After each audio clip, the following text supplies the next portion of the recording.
المجال الثاني وهو التشغيل في القطاع الخاص، والمجال الثالث وهو التشغيل الذاتي أو المشاريع المدربة في الداخل. العرض الذي أمامنا سوف نحاول أن نتناول من خلال عدة نقاط، وهي نقاط. في النقطة الأولى سوف نتحدث عن مشروعيات التشغيل والاندماج المهني للأشخاص ذوي الإعاقة في بلادنا. في النقطة الثانية سوف نتحدث عن أرقام مهمة جدا، وهي نتائج التجارب والبحث الوطني الثاني حول الإعاقة لسنة 2014. ثم بعد ذلك سنتحدث عن البدائل التي صارت في بداية الكلمة. الوطني الثاني حول الإعاقة، فالبحث أفرز عن ما يلي: بداية 6.2 مجموع ساكنة المغرب يوجد في وضعية إعاقة، أي ما يعادل 1,260,000 شخص في وضعية إعاقة. الرقم الأكثر ربما أكثر أهمية وهو أنه أسرة واحدة من بين كل 4 أسر في المغرب يتواجد فيها شخص أو عدة أشخاص في وضعية إعاقة. هذا بالنسبة للأرقام العامة. بعض الأرقام الخاصة بتشغيل ذوي الإعاقة في المغرب، فربما الأكثر دلالة على وضعية ذوي الإعاقة ببلادنا، وهو أنه يعرف 60% من الأشخاص ذوي الإعاقة من متوسطة إلى عميقة. مقارنة هذا الرقم بالأرقام الوطنية بالنسبة لباقي الساكنة الشغيلة في المغرب، فنجد بأنه فقط 10% من المغاربة الذين هم في وضعية بطالة. وبالتالي فعندنا نسبة البطالة في صفوف ذوي الإعاقة من الإعاقة المتوسطة إلى العميقة جدا تتضاعف 6 مرات مقارنة مع الأشخاص الآخرين. هذا الجدول يوزع إذن هذه الساكنة النشيطة، هذه الساكنة الشغيلة في المغرب حسب مجال العمل ومجال الاشتغال. فمثلا بالنسبة للعاملين في القطاع العمومي بين قوسين موظفين، فيبلغون 1.9 من مجموع الأشخاص ذوي الإعاقة العاملين. نمر إذن للتشغيل ذوي الإعاقة في القطاع العام، فهناك مجموعة من الإشكالات المرتبطة بتشغيل هذه الفئة في القطاع العام.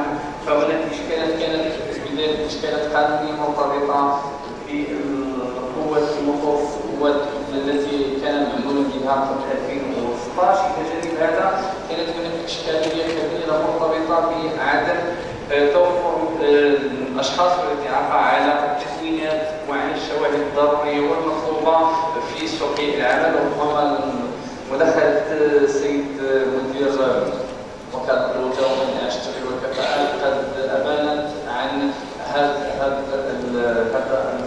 الوضعية. كذلك هناك إشكالات مرتبطة بأن هناك بعض المناصب تتضمن بين قوسين أنه الإنسان يكون في وضعية صحية معينة ويكون عنده وضعية سلامة معينة.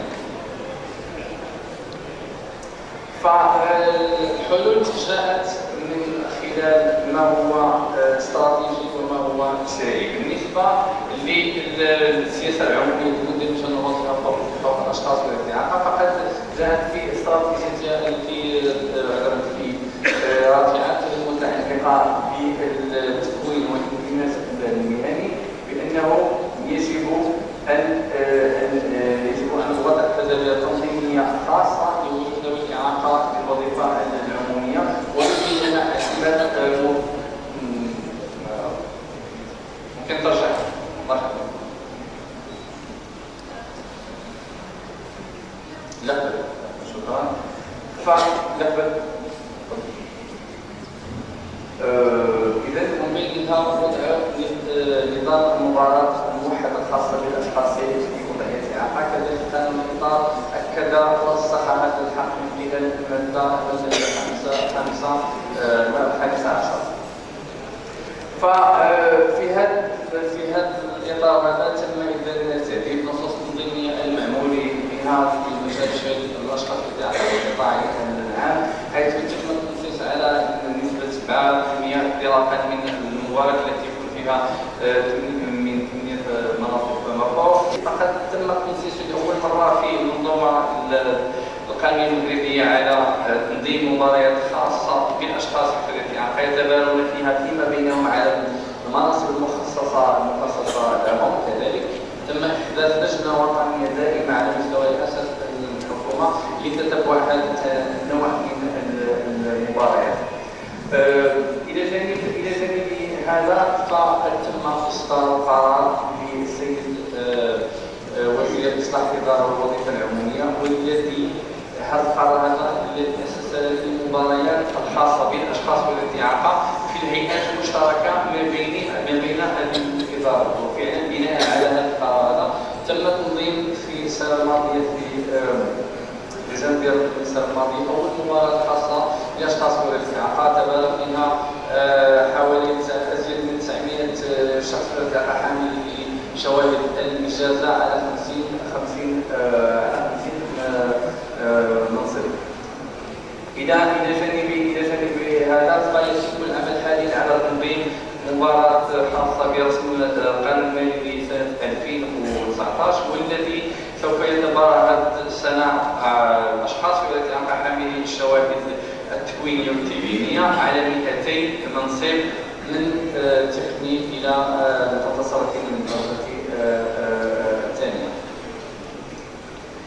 هذا بالنسبة لتشغيل القطاع العام. نمر للتشغيل في القطاع الخاص، وكما تم الإشارة إلى ذلك بالنسبة للإشكالات المرتبطة ربما الإشكالات التي تجيب عن السؤال لماذا لا نجد ذوي الإعاقات في القطاع الخاص، فدائما هناك إشكال مرتبط في التكوينات والشواهد التي يتوفر عليها الأشخاص ذوي الإعاقة. إلى جانب هذا هناك إشكالات عدم الفهم لمحدودية القدرات التي تكون عند الأشخاص ذوي الإعاقة من التنوعات والتميزات في ما بين الإعاقات. إلى جانب هذا عدم وجود حصيص يلزم المقاولات بتشغيل نسبة معينة من ذوي الإعاقة في المقاولات. إلى جانب هذا هناك عدم وجود آليات لمواكبة إن المقاولات التي تشغل ذوي الإعاقة أو الأجراء من ذوي الإعاقة في هذه المقاولات. فدائما بالنسبة لتشغيل القطاع الخاص فلحد ساعة عملت الوزارة بداية على تنظيم يوم دراسي وطني 30 مارس 2017. هذا اليوم الذي خصص لمناقشة الإجراءات والبدائل والحلول التي يمكن وضعها من أجل وضع إطار تعاقدي ما بين الدول المنشئة ومقاولات القطاع الخاص لوضع حصيص بناء عليه سوف يتم تشغيل الأشخاص ذوي الإعاقة في مقاولات القطاع الخاص. إلى جانب هذا فيتبقى في هذا المسلسل الذي تعمل الوزارة على تنفيذه بقيت مجموعة من الإجراءات شيقة من بين أهمها فهناك جعل سياسة التربية تكون ببلادنا تكون منسجمة مع متطلبات سوق الشغل، كذلك تشجيع بدائل الاندماج المهني للأشخاص الإعاقة سواء من خلال تشغيل مباشر أو تشغيل ذاتي. هناك كذلك وضع آليات مؤسسات لمواكبة المقاولات المشغلة للأشخاص بوضعية إعاقة.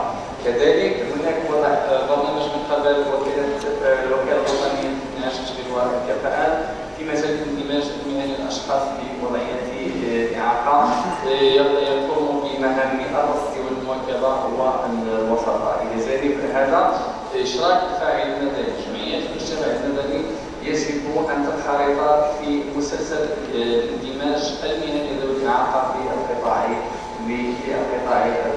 الخاص. كما تم وضع اتفاقيات خاصة بهذا البرنامج الاندماج المهني بشراكة مع وكالة الاجتماعية الوكالة الوطنية للإنتاج والكفاءات بالإضافة إلى وزارة التشغيل والاندماج المهني من أجل تيسير استفادة الأشخاص ذوي الإعاقة من هذه العمل. تم وضع دليل إصداري خاص بهذه الخدمة.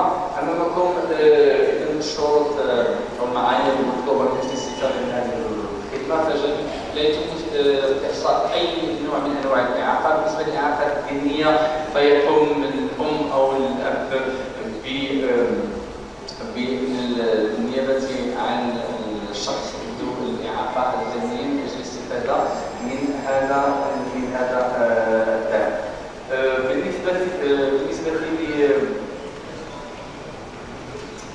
بالنسبة للمسار والمتدخلين في هذه العملية فيتم بالنسبة للطلبات تنتموا على ثلاث مستويات: مستوى تكليف، المستوى الجهوي، وفي الآخر المستوى المركزي الذي يتم فيه توقيع دعم مراحل، فهي أسماء ديال المراحل تبتدئ من بداية استقبال الشخص الذي يريد أن يستفيد من الدعم، وتمر عبر مراحل بالنسبة للتحسيس العمل المقاولاتي، يمر الملف عن طريق اللجنة التنفيذية الغياضة، يمر الملف أو ملف الطلب إلى لجنة جهوية، لينتهي المطاف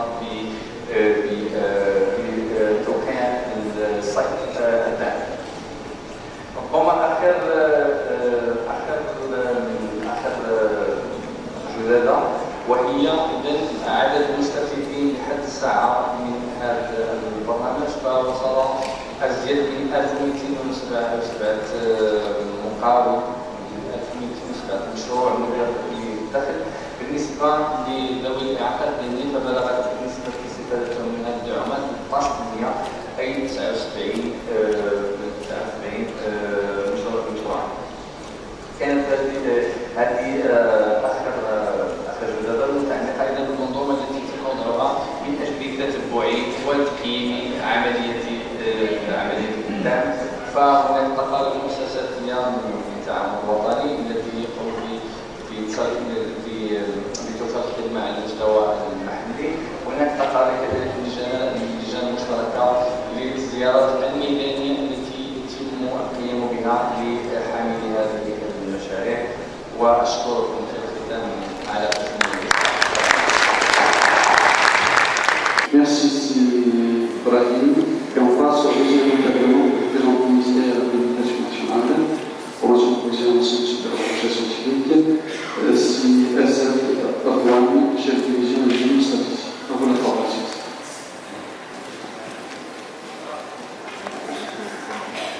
Salam alaikum.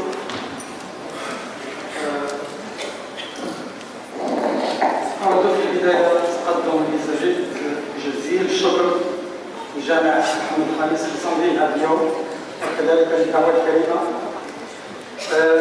مداخلتي ستكون باللغة الفرنسية، ليست إلا لأن المصطلحات تقنية أو اللغة الفرنسية سيصعب عليك أن تترجم للغة، فهذا هو. Donc, ravi d'être parmi vous. C'est un grand plaisir pour moi et c'est un honneur de représenter au nom du département de l'enseignement supérieur de recherche scientifique, donc sa stratégie en matière d'inclusion des étudiants en situation de handicap. Donc, le sommaire sont parlés donc de sommaire. Dans un premier lieu, je vais présenter quelques statistiques sur le système de l'enseignement supérieur globalement et des statistiques détaillées sur les étudiants en situation de handicap. Et par la suite, donc, je vais évoquer le plan stratégique du ministère, du département de l'enseignement supérieur de la recherche scientifique particulièrement, et les réalisations dans ce sens. Donc, pour l'enseignement supérieur au Maroc, la situation est, quand je dis l'enseignement supérieur au Maroc, donc là c'est global, c'est la trois composantes, c'est l'enseignement supérieur universitaire public, c'est-à-dire les 12 universités qu'on a au Maroc, plus la formation des cadres, tout ce qui est établissement, école qui ne relève pas des universités publiques, et l'enseignement supérieur privé, incluant donc les universités PPP, c'est-à-dire les universités créées dans le cadre du partenariat, et les universités privées. Donc là, on ne compte pas tout ce qui est formation professionnelle post-bac. Ce qu'on appelle les universités spécialisées. Donc s'il vous plaît, restez toujours dans le même slide, s'il vous plaît. Donc l'enseignement supérieur au Maroc, on a donc 396 établissements. La majorité sont donc, on a 129 établissements dans les 12 universités publiques, sans compter les instituts de recherche qui sont à l'université de Mohamed V et les annexes.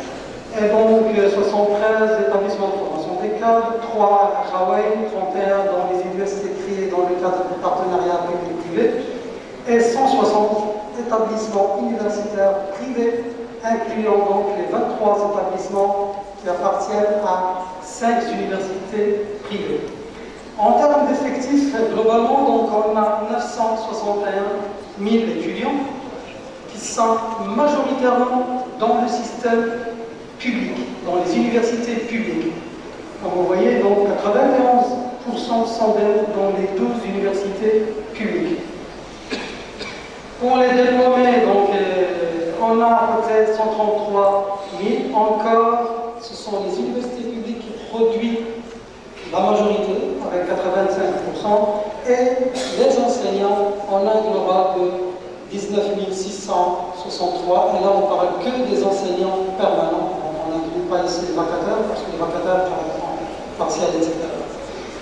Le taux de scolarisation au Maroc, dans l'enseignement supérieur, ça c'est un indicateur international. Ça c'est à l'aide de cet indicateur on compare les pays. Donc le taux de scolarisation au Maroc c'est 38,4%.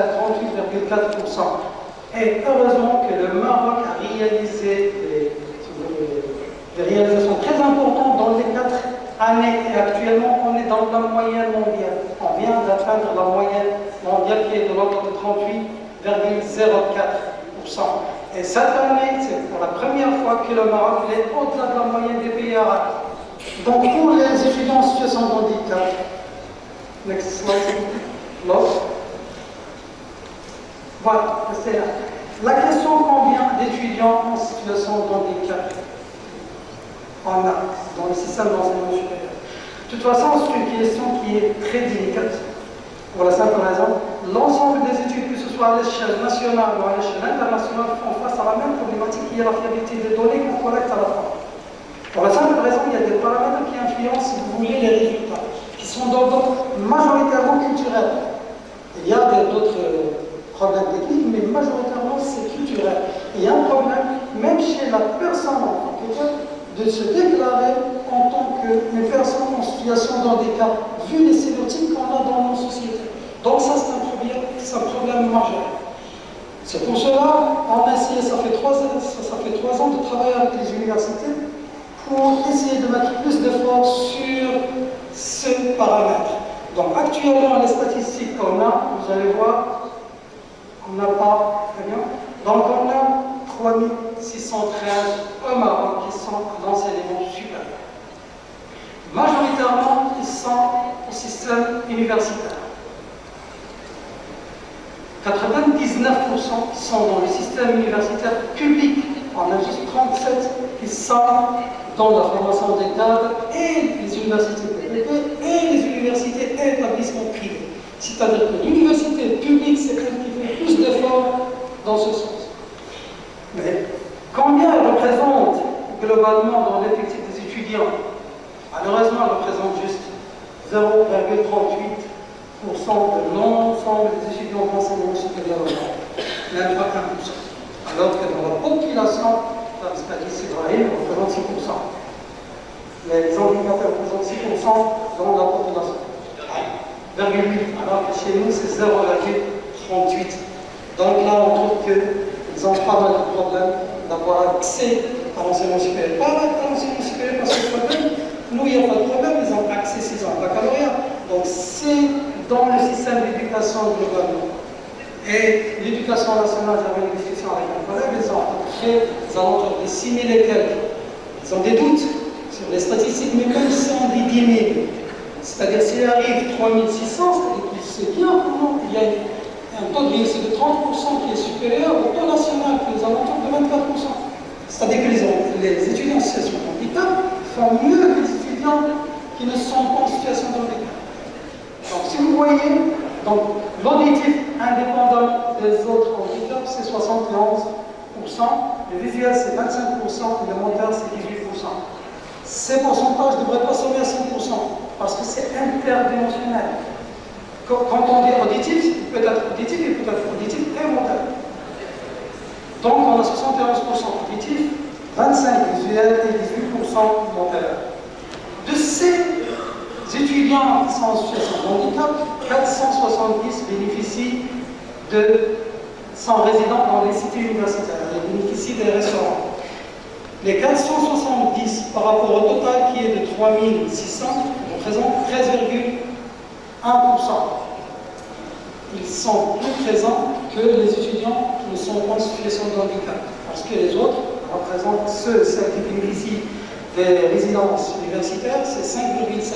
Donc si on calcule l'indice d'équité, on divise le 13,1 sur le 5, ça va donner 2,6, c'est-à-dire que la situation est en faveur des gens en situation de handicap. Et on va comprendre pourquoi par la suite, parce que c'est une mesure du ministère. Les étudiants en situation de handicap ont la priorité dans les cités universitaires et les restaurants. Donc il y a une mesure carrée.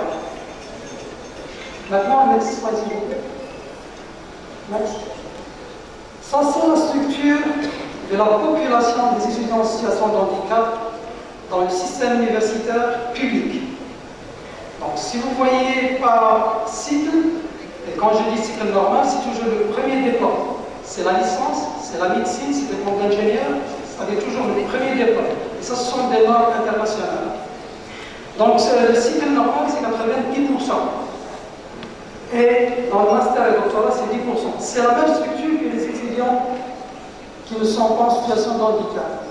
Sauf que dans l'accès régulier, la situation est déséquilibrée. Si vous voulez, il n'y a pas la même structure. Les étudiants en situation de handicap sont très présents dans les cycles normaux et majoritairement sont en licence.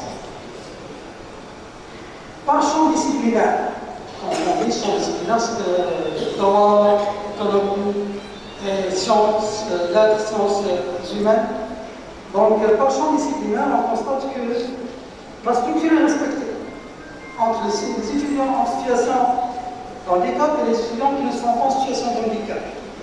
Ils sont majoritairement dans les sciences juridiques, économiques et sociales, sauf que les étudiants en situation de handicap ils sont plus nombreux dans ce champ que les étudiants qui ne sont pas en situation de handicap.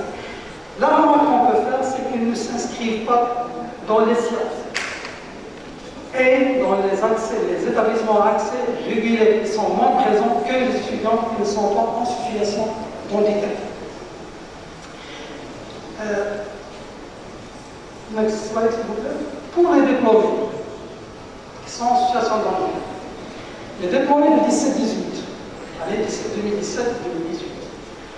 Donc, on a en total 5551 diplômés. Ça, c'est pour l'ensemble du système d'enseignement supérieur au Maroc, les trois composantes que j'ai citées auparavant.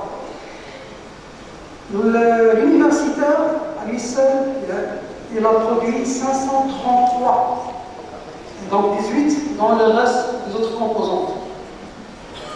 L'accès ouvert, à lui seul, 506. C'est-à-dire que les étudiants sont majoritairement dans l'accès ouvert et la production elle vient de l'accès ouvert, pas l'accès régulier. Encore une autre fois, les diplômés représentent tout 0,42 de l'effectif global des diplômés de l'enseignement supérieur du Maroc. C'est les lettres et sciences humaines qui viennent en tête, avec 54%, suivi par la Suisse par les sciences juridiques, économiques et sociales. Donc la situation est inversée. Les sciences, c'est 1%, et l'accès régulier, c'est 5%. Si on prend maintenant les diplômés par cycle, on voit que la majorité se développe de cycle normal et 7% des cycles master et doctoral. Alors que la structure est presque semblable, mais c'est juste, si vous voulez, l'amplitude diffère. Dans le cas des étudiants qui ne sont pas en situation de handicap, on a 14%, alors que l'autre, c'est presque la moitié, c'est 7%. Et quand je dis 16%, c'est par rapport à la population. Toujours, j'essaie de diviser par rapport à la population. Pour les étudiants en situation de handicap, je divise par leur population, pour les autres, par leur population.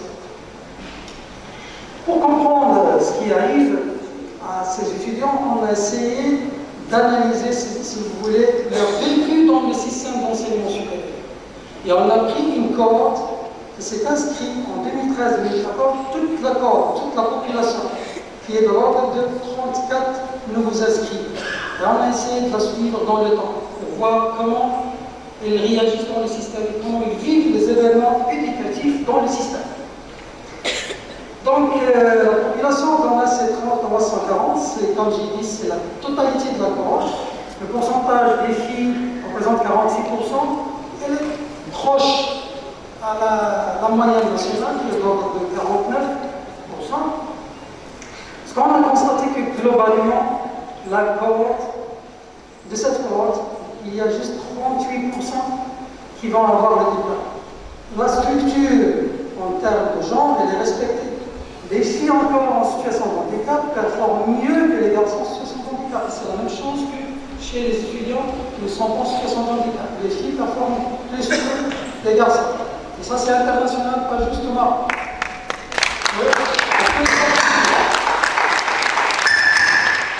C'est une réalité mondiale, pas vraiment locale. Si vous voyez les étudiants qui ne sont pas en situation de handicap, 40% qui arrivent à obtenir le diplôme de la licence. Et là, c'est l'étude sur la licence, pour être bien précis. Et le reste, qui quitte le système malheureusement sans diplôme. Donc il y a un gap de à peu près 7 points entre les étudiants qui ne sont pas en situation de handicap et les étudiants qui sont en situation de handicap. Apparemment, je suis avancé par rapport à vous. S'il vous plaît, l'autre slide. Je suis en train de regarder quelque chose qui n'est pas affiché. Voilà, désolé pour ça. Donc, comme vous voyez, les étudiants en situation de handicap, le taux de diplomation, c'est 38,2%. Ça veut dire que si on a 1000 étudiants en situation de handicap dans le système, juste 382 qui vont arriver à décrocher le diplôme de la licence. Le reste, ils vont quitter le système durant leur parcours sans diplôme. Contre 450 étudiants dans le cas des étudiants qui ne sont pas en situation de handicap, comme vous voyez dans le slide. L'autre slide. Là, c'est le taux de diplomation selon le champ disciplinaire. Et là, on va comprendre pourquoi la situation s'est inversée, c'est les étudiants en situation de handicap. Si on regarde le taux de diplomation par champ, selon le champ disciplinaire, on va constater que le premier champ pour lequel les étudiants se développent rapidement, au plus, c'est l'élève des sciences humaines, avec 50%. C'est-à-dire la moitié des étudiants en situation de handicap qui s'inscrivent dans ce champ, ils arrivent à obtenir le diplôme. C'est la même réalité qu'on a chez les étudiants qui ne sont pas en situation de handicap. Si vous voulez, vous pouvez comparer les deux graphiques que nous avons. Cependant, chez les étudiants qui ne sont pas en situation de handicap, le deuxième champ, c'est les sciences juridiques et économiques. Alors que chez les étudiants en situation de handicap, c'est les sciences. Pas les sciences juridiques et économiques. Et les sciences juridiques et économiques, le taux baisse trop par rapport à l'être des sciences humaines de 16 points. Une différence de 16 points. C'est pour cela que les diplômés, on n'arrive pas à avoir plus de diplômés dans les sciences juridiques et économiques. Ce qui est fascinant ici, c'est que les étudiants, le champ qui est le plus difficile chez nous, chez les étudiants qui ne sont pas en situation d'handicap, c'est les sciences. Alors qu'on trouve que les étudiants en sciences d'handicap, en situation de handicap, performent mieux en sciences que les étudiants qui ne sont pas en situation de handicap. Et ça, c'est vraiment quelque chose de très très bien. On a déjà épuisé 15 minutes. Vous avez 3-4 minutes à dire pour Mais comme il dit, on avait 2 présentations. Oui, vous avez 5 minutes. 5 minutes pour la deuxième présentation? Non. Parce qu'il y avait une deuxième présentation. Continue. Comme vous voulez, je peux m'arrêter. Non. C'est de résumer. C'est la première fois qu'on diffuse ces statistiques, même au ministère et à l'échelle nationale. C'est la première fois. C'est pour cela qu'on essaie de partager ça avec vous, avec cœur. Parce qu'on sent que ces gens-là, on essaie de faire notre mieux pour. C'est pas pour les aider, parce que c'est un droit. Qu'ils puissent avoir leur droit dans l'enseignement supérieur. Je continue. Donc si on prend maintenant, si vous voulez, le taux de diplomation par année, et ça encore c'est une réalisation qu'on devrait être fiers. Les étudiants en situation de handicap arrivent à décrocher la licence en 3 ans avec un taux de 18%, contre 13% des étudiants qui ne sont pas en situation de handicap. 5 points de différence. 5 points de différence, si on le calcule en termes d'argent, ça coûte des millions de dollars de dirhams pour le Maroc. Donc, ça veut dire que ces étudiants ils performent mieux s'il y a les conditions nécessaires. Sauf que, regardez, dans le temps, ils n'arrivent pas à rester dans le système. S'ils n'arrivent pas à décrocher le diplôme dans 3 à 4 ans, ils quittent le système. Et je pense que ça, il est dû faire des études, hein, ce ne sont que des idées. Apparemment, il est dû au vécu dans le système. Si vous regardez les étudiants qui ne sont pas en situation de handicap, c'est 13% dans 3 ans, mais le reste, ça prend leur temps dans le système. 6 ans, 7 ans, 8 ans, il n'y a pas de problème. Et quand on calcule la durée en moyenne, on trouve que les étudiants en situation de handicap, en moyenne, ils ont 3,9%, c'est-à-dire 0,9 de plus de la durée théorique. Alors que les étudiants qui ne sont pas en situation de handicap, c'est 4,37. C'est 1,37 années de plus, c'est-à-dire presque 0,5 de plus. Donc, ce sont des statistiques qui interpellent les chercheurs. Maintenant, je passe rapidement à travers la réalisation pour ne pas prendre beaucoup de temps. Donc, le plan stratégique du ministère, s'inscrit dans la vision stratégique, comme vous savez, du Maroc, la vision stratégique. Donc, les leviers, il y a 4 leviers qui sont explicites pour les étudiants à besoins spécifiques. Donc, je passe rapidement sur ça. Donc, la stratégie du département, elle est déclinée en 4 axes stratégiques avec 20 projets. Le premier axe qui contient 4 projets, c'est lui qui intéresse plus ces étudiants. Donc, c'est l'amélioration de l'accès et des études à l'enseignement supérieur pour atteindre l'objectif d'équité, d'égalité, de chance et d'apprentissage continu et durable.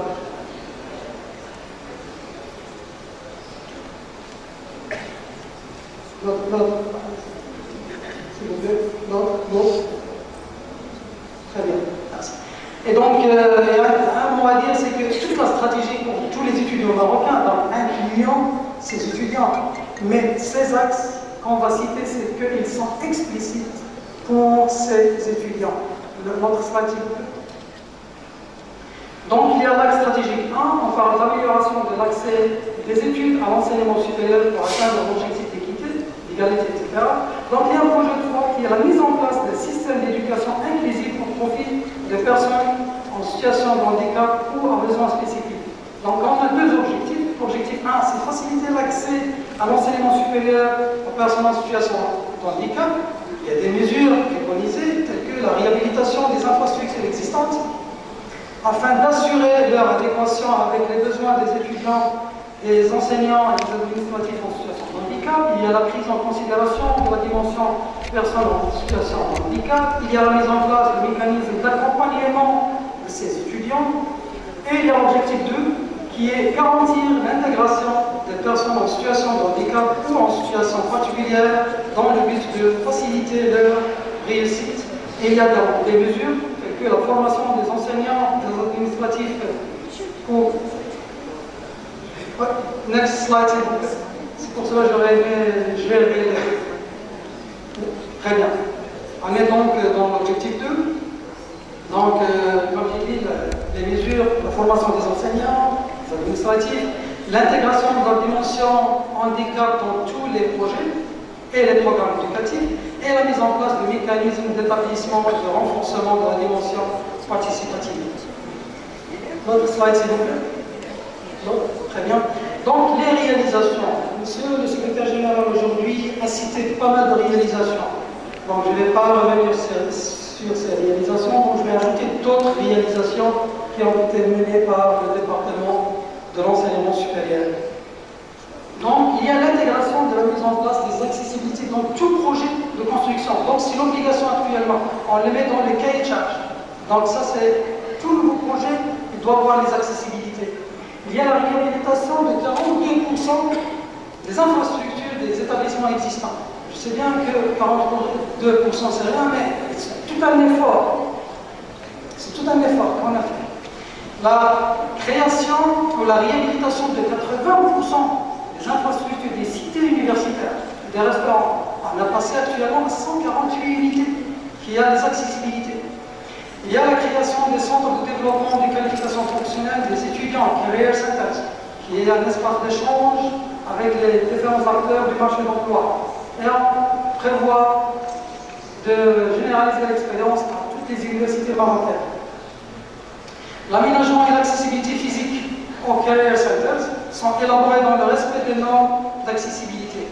L'accessibilité au portail public, il est en phase d'étude pour le ministère, mais pour le Carrière Center, il y a l'accessibilité numérique à ce centre.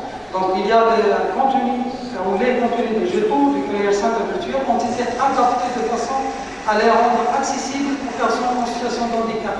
Donc il y a des modules de formation, il y a des sous-titrages, il y a des ordinateurs qui sont bien équipés pour cette population. Donc, pour cet objectif, on a la priorité, comme je vous ai dit, donc il est donné aux étudiants en situation de handicap dans l'octroi des bourses et dans l'accès aux cités et restaurants, comme ce qu'on avait avec les statistiques concernant les résidents. Il y a un projet d'arrêt ministériel relatif à l'octroi d'une bourse complète aux personnes en situation de handicap. Elle est en phase d'élaboration. L'assurance maladie est obligatoire actuellement pour tous les étudiants. On devrait avoir tous les étudiants intégrés pour bénéficier de l'assurance maladie. L'intégration de la dimension d'handicap dans tous les questionnaires statistiques du ministère actuellement. Et équipement de 8 universités par les moyens et outils didactiques facilitant la poursuite des études de non-voyants et malvoyants en partenariat avec l'Union européenne. Une communication inclusive dans tous les supports immédiats des carrières centres. Et l'accréditation de cette nouvelle filière de formation dans les domaines en relation avec les personnes en situation de handicap, ce qui nous donne actuellement, on a à peu près 24 filières dans ce sens. Et la sensibilisation et formation des conseillers carrières et des managers à l'approche inclusive et l'intégration de l'approche inclusive dans le recrutement de l'équipe d'Aide Carrière Center. Et je vous remercie de votre attention. Alors, je transite pour la dernière présentation de l'ANAPEC, puisqu'on a avec nous aussi Mahmoud Ayoub Hassoun, qui va nous présenter l'effort fourni par l'ANAPEC en matière d'insertion de personnes en situation de handicap. Comment on voit aujourd'hui l'accompagnement de cette population à travers le réseau des agences de l'ANAPEC au niveau national et principalement au niveau de la région Ramassali qui prend. Tout d'abord, je tiens à rappeler que l'insertion et l'inclusion de ces personnes se fera à travers deux approches. Une approche classique, qui est l'approche emploi salarié, c'est le recrutement chez les employeurs, et une deuxième approche, c'est l'emploi indépendant et plus précisément l'auto-emploi. Donc par rapport au premier volet, qui est l'emploi salarié, quelle démarche peut-on adopter aujourd'hui avec tous les partenaires pour pouvoir mettre en place une offre de services concertée qui aura pour objectif une inclusion de ces personnes. Donc ce qu'on propose, et c'est en négociation aujourd'hui avec le comité de pilotage, c'est tout d'abord travailler sur un volet de diagnostic et d'analyse des postes de travail partis handicap. On est appelé aujourd'hui, dans le cadre d'un comité mixte, ANAPEC, université, ministère chargé des personnes en situation de handicap, l'association, la société civile, peut-être handicap international, et tous les organismes qui s'intéressent à la question, avec des professionnels à mener une étude de diagnostic sur quel type d'emploi, par type d'handicap, adossé aux compétences techniques et comportementales. Donc c'est un travail préliminaire important qui nous permettra par la suite d'avoir la visibilité sur les opportunités offertes. Deuxième volet, qui n'est pas des moindres, c'est au niveau des réseaux des agences, on doit, nous, assurer un accueil, un accompagnement, de l'information et surtout de l'entretien de positionnement de cette population. Lorsque je parle d'entretien de positionnement, c'est un diagnostic de l'état du candidat, du jeune, par rapport au marché de l'emploi. Quelle distance le sépare par rapport aux emplois métiers qui sont compatibles à sa formation et à ses compétences. Et de là, on est appelé à mettre en place un plan d'action pour soit rehausser le niveau, adapter ce niveau, soit à passer directement au matching entre l'offre et la demande. Donc voilà le stade important de d'abord connaître les emplois métiers au niveau des entreprises, partie handicap, puis clients, les concernés, c'est de les voir un par un avec des entretiens de positionnement qui durent entre 30 et 45 minutes pour pouvoir mettre en place un projet professionnel avec cette population. Une fois on va les connaître, on va diagnostiquer la situation, on aura deux possibilités, soit pour les jeunes clients des conditions lotistes par l'entreprise de faire le matching, le rapprochement directement, et généralement, il y a un gap en matière de formation. On doit apporter et financer de la formation complémentaire et d'adaptation par rapport aux emplois qu'on a déjà rencontrés. Voilà deux axes. Un troisième axe aussi, qui est aussi très important, c'est par rapport à tout ce qui est nouveau métier. Il est important aujourd'hui d'aller vers des nouveaux métiers, principalement tout ce qui est digitalisation, et voir quels sont les besoins du secteur et quels sont aussi les types de profils existants sur le marché au niveau de l'université, des instituts de formation professionnelle et essayer de mesurer cette différence au besoin. Après, je passe à tout ce qui est l'autre volet qui est l'emploi indépendant et l'auto-emploi. Ça reste un volet très important qu'il faut développer. On ne doit pas avoir accès uniquement sur l'emploi salarié, mais on doit avoir de la visibilité et la formation claire et détaillée par rapport à tout ce qui, auto-emploi, peut apporter une aide précieuse pour l'insertion de ces jeunes. Aujourd'hui, on doit capitaliser sur une expérience qu'on a déjà menée en collaboration avec l'entrée nationale à travers le financement des AGR et des projets des personnes en situation de handicap dans le cadre du Fonds de cohésion sociale. Ça fait plus de 4 ans, 4 à 5 ans qu'on est en train de travailler sur l'accompagnement et le financement des projets.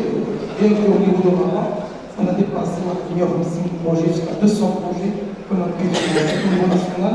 Je crois qu'on a dépassé 1000 projets au niveau national qui ont été financés et accompagnés par ces partenaires. Donc l'entrée nationale qui présente des dossiers, qui connaît particulièrement cette population, et la NAPEC qui fait son travail technique d'élaboration du business plan et aussi d'accompagnement post-création. Il est important aujourd'hui de s'arrêter sur cette expérience. Pour s'arrêter sur cette expérience, il faut l'évaluer et voir comment l'améliorer et pourquoi pas l'étendre à d'autres secteurs et à d'autres populations. Ce que je peux proposer moi en tant qu'utilisateur, participant à cette opération, c'est tout d'abord élargir le fonds de la ligne de financement. Aujourd'hui, avec 60 000 dirhams, c'est juste. On a malheureusement écarté certains projets qui ont demandé plus que ce montant, 100 000, 80 000. Donc on doit créer un fonds spécifique, soit ça rentre dans le cadre d'une auto-emploi de façon générale, mais dédié à cette population. On a décidé avec les partenaires pour mobiliser des fonds de financement de ce genre de projet. Deuxième recommandation importante, comme ça à chaud, c'est le renforcement des capacités managériales et entrepreneuriales de cette population. Aujourd'hui, c'est bien d'aller voir, étudier, financer, mais encore mieux d'accompagner et de renforcer les capacités de cette population en cours de création et surtout après la création. Donc on doit rester proche de cette population au moins 6 à 1 année, 6 mois jusqu'à 1 année, 12 mois, pour pouvoir garantir la réussite de cette création, parce que comme vous savez tous, la création d'entreprise, l'année de vulnérabilité de la création, c'est la première année, et parfois même la deuxième année. Donc on va être proche. Donc voilà, d'une façon très succincte, comme nous voyons dans notre panel, M. Michel donnera plus de détails pour comment on va décliner cette approche sur le terrain, mais d'une façon générale, voilà aujourd'hui les chantiers sur lesquels on est en train de travailler avec les partenaires et surtout ce comité de pilotage qu'on a initié dernièrement doit continuer son travail par rapport à son diagnostic et les besoins. J'ai oublié un point important, c'est que par rapport à l'emploi salarié, et dans le cadre du dispositif que mène à l'appel chaque année, c'est le dispositif de veille sur le marché de l'emploi. Donc chaque année, l'appel procède à un recensement des besoins des entreprises à court et à moyen terme, doit voir la base de données et établir l'équilibre entre l'offre de formation et le besoin des entreprises. À travers cette opération de veille, cette année, Inch'Allah, on va inclure l'université, Mohamed Sani avec nous, pour pouvoir ratisser large et même aller vers l'exhaustivité des entreprises existantes au niveau de la région pour recenser les besoins et rajouter un champ spécial pour les PSH sur le questionnaire. Donc, je crois que cette année, une attention particulière sera donnée au moment de l'entretien avec les employeurs pour recueillir leurs besoins. On va parler de cet axe de PSH, quels sont leurs besoins, quelles sont leurs disponibilités à recruter, à insérer des personnes en situation de handicap et quel est le plan politique qu'ils proposent pour cette population. Et comme ça, on aura une vision intégrée des besoins, voilà les besoins dans le pourcentage de personnes en situation de handicap. Merci.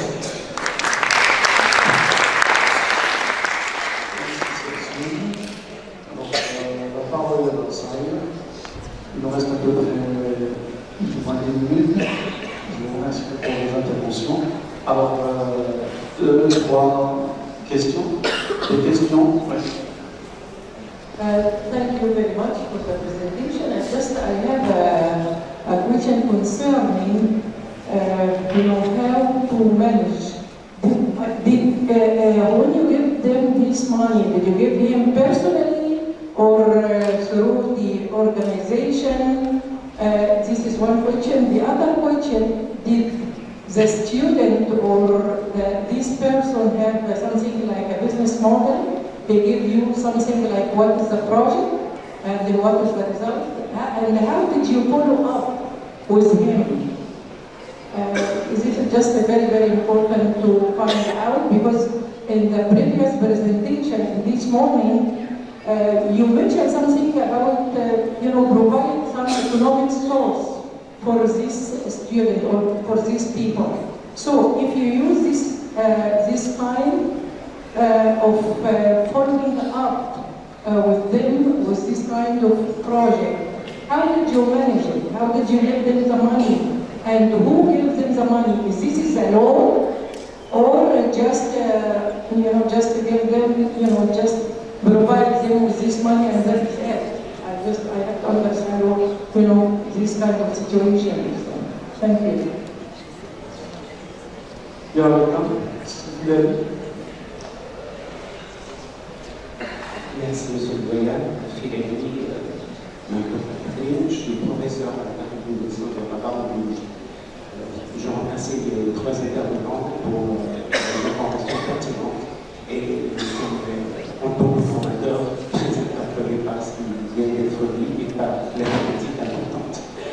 Alors, je m'adresse particulièrement à cette loi parce que les chiffres sont pertinents. Je remercie le ministère pour cette première développement de ces chiffres. Ma recommandation, c'est que ces chiffres doivent être partagés, mis sur le site du ministère. Donc, nous avons besoin de ces chiffres pour orienter nos actions dans le cadre de formation et modifier. Alors, j'aurais 3 petits